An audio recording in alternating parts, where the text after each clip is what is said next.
Because it's been, I think, 15 months at this point since you earned your UFC contract and now finally get to fight. I just wonder what this time has been like for you. Has it been a difficult stretch for you? Yeah, it's been very stressful, but all those months that I wasn't fighting, I was getting ready for fights, and I was working my ass off, so I'm ready. Nice. Was it tough to stay focused, to stay positive? I mean, you've been working for this dream, right? And it's there, but it keeps getting taken away. So was it difficult to stay positive during this? Yeah, I'm not gonna lie, it is, but that's just the way life it is, and I've been through a lot of difficult times. That's the life of a fighter. It is what it is. No doubt.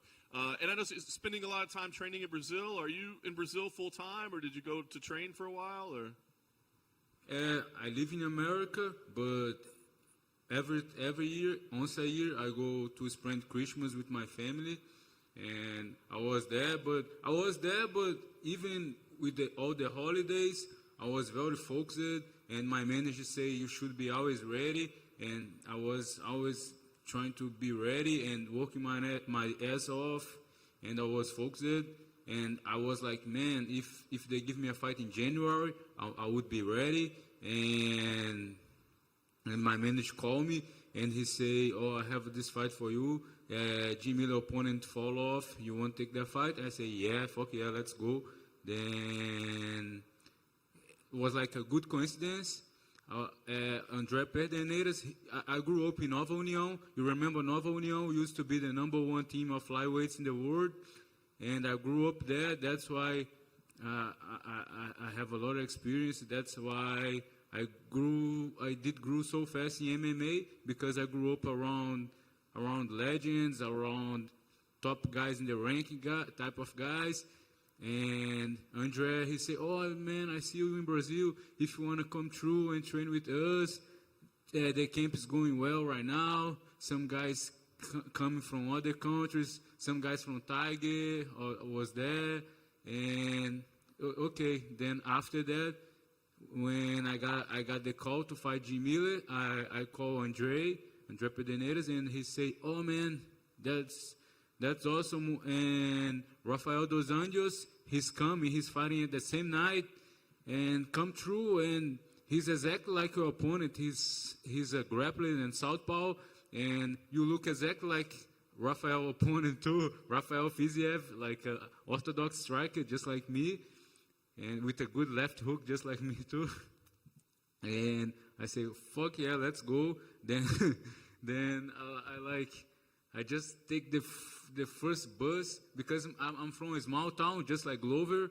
We are almost from the same hometown, and it's like very small place, so we have like a very tiny airport, so I had to take a bus. Then I took a bus and came to Rio and started the fight camp right away, and I worked so fucking hard in Brazil, me and Rafael.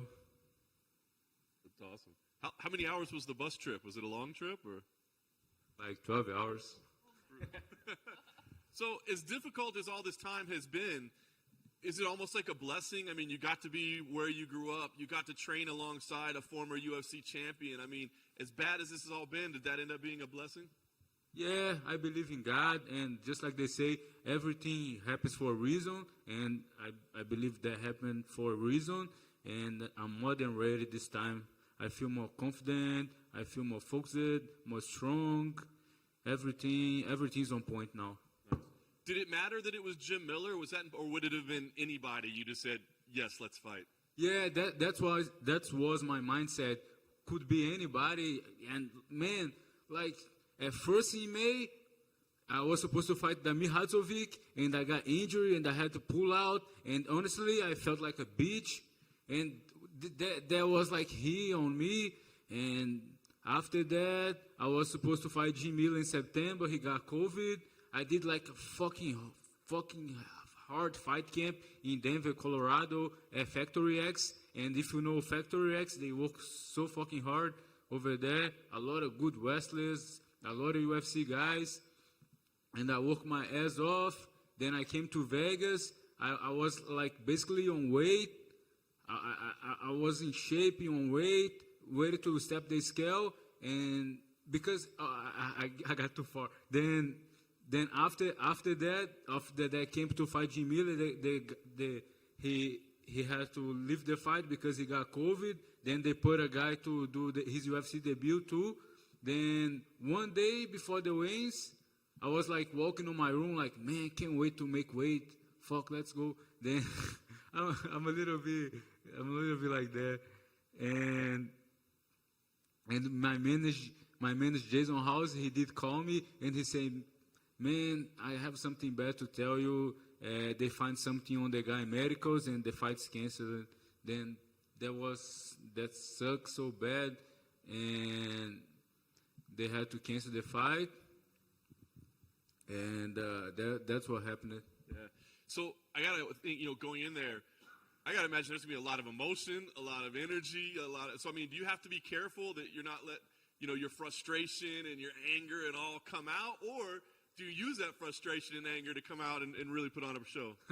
I definitely use that to train, and I train so fucking hard. But like you asked before about me fighting Jim Miller, I think that's a blessing too. Like because I remember I grew up when I was a teenager watching guys like Jim Miller and dreaming about one day be fighting Japan, Europe, United States. And I'm from a small town. And I did all of that, and Jim Miller is a legend. I respect him a lot, and that's all I dreamed for my whole life, to be fighting legendary guys like that. As I know he's gonna be in the Hall of Fame soon. 40 fights in UFC. He's a fucking beast. Most of my career was in New Jersey. Like I lived in New Jersey for 3.5 years. I trained with Frank Edgar and guys like that. And some of my best friends in America are from New Jersey. I like their attitude. They are good people. And I think that time that I was in New Jersey was definitely very important for me to be in UFC right now. I got in UFC after I became champion of Cage Fury. That is the #1 in the East Coast.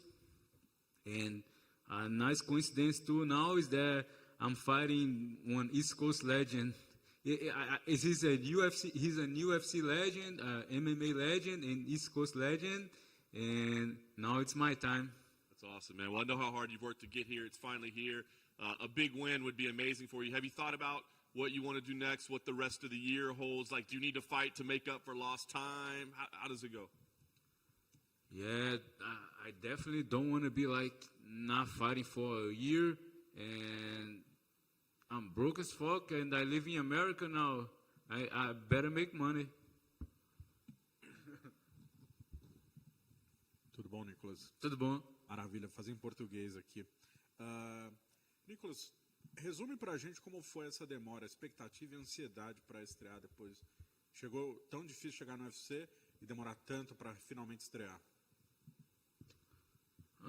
Cara, isso é parte do jogo, é parte da minha vida, e eu sempre observei que nem sempre são os melhores lutadores que conseguem chegar no UFC e tal, mas são os caras que são mais persistentes, né? E eu acho que, como tudo na vida, é tudo sobre trabalho duro, trabalhar, acreditar, e as coisas acontecem para quem trabalha, né? Certo. Tanto tempo parado, você acha que afeta de alguma forma o treino e talvez o seu rendimento na luta? Parado? Eu treino de segunda a sábado. Parado, que eu me refiro sem lutar. O pessoal fala do ritmo de luta, né? Você acha que isso pode afetar? Cara, eu acho que isso... Não, acho que não. Certo. Uma dúvida. Você mencionou aqui, já que você mora nos Estados Unidos, fez o camp no Brasil. O lado financeiro para um atleta na sua posição, para estrear no UFC, ficar tanto tempo sem competir, como você supriu esse lado? Porra, tem que se virar, cara, não é fácil não. Tem que se virar, tem que se virar. Algum detalhe especial que você fez para se virar? Não, acho que isso é... Não tem nenhum detalhe, não. Certo, falando da luta em específico, então, Jim Miller, um cara que já tem 50 lutas profissionais, essa experiência, como você pode lidar com essa experiência, né? O que você tem a seu favor para vencer essa luta? Fome. Muita fome. Show. Como você acha que você pode vencer essa luta? Onde você se vê melhor do que ele no cage? Cara, ele é bem completo também, ele é perigoso não só no... Ele é muito bom de jiu-jitsu, mas ele é perigoso também, ele nocauteia já nocauteou vários caras no UFC. E eu acho que eu sou perigoso, como todo mundo pode ver nas minhas lutas, eu sou sempre perigoso do primeiro até o último round. E não é à toa que, eu acho que de 12 vitórias eu tenho 8 nocautes, então qualquer segundo eu posso acabar com a luta. E ter no currículo, principalmente logo na primeira luta, né? Esse cartão de visita, ter no currículo uma vitória contra um cara tão experiente. O quanto isso significa para o seu legado que você começa a construir no evento? Significa muito para mim, é uma honra estar lutando com um cara que é uma lenda do esporte, uma lenda do UFC, e eu vencendo ele vai ser a concretização, a realização de um sonho, e é isso. Vai ser, nossa, eu não vou nem dormir por uma semana, eu acho. Para finalizar, então, o seu camp você fez no Brasil para essa luta, na Nova União, dividiu o tatame ali com o Rafael dos Anjos. Como foi esse treinamento? Qual a importância de ter treinado no Brasil nesse camp? E como foi dividir com o dos Anjos, ele que lutaria nessa noite também, né?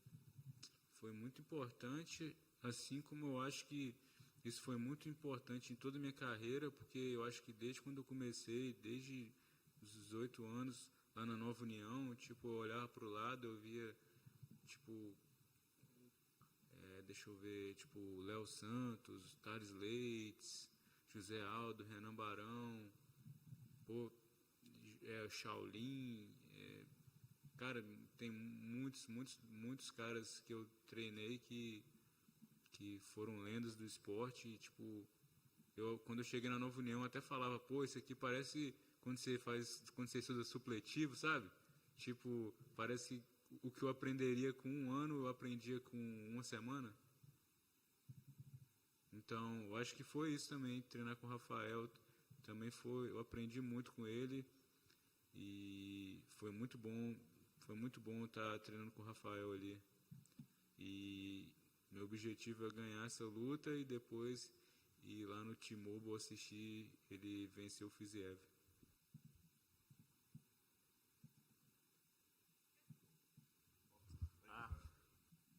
I wanted to talk more.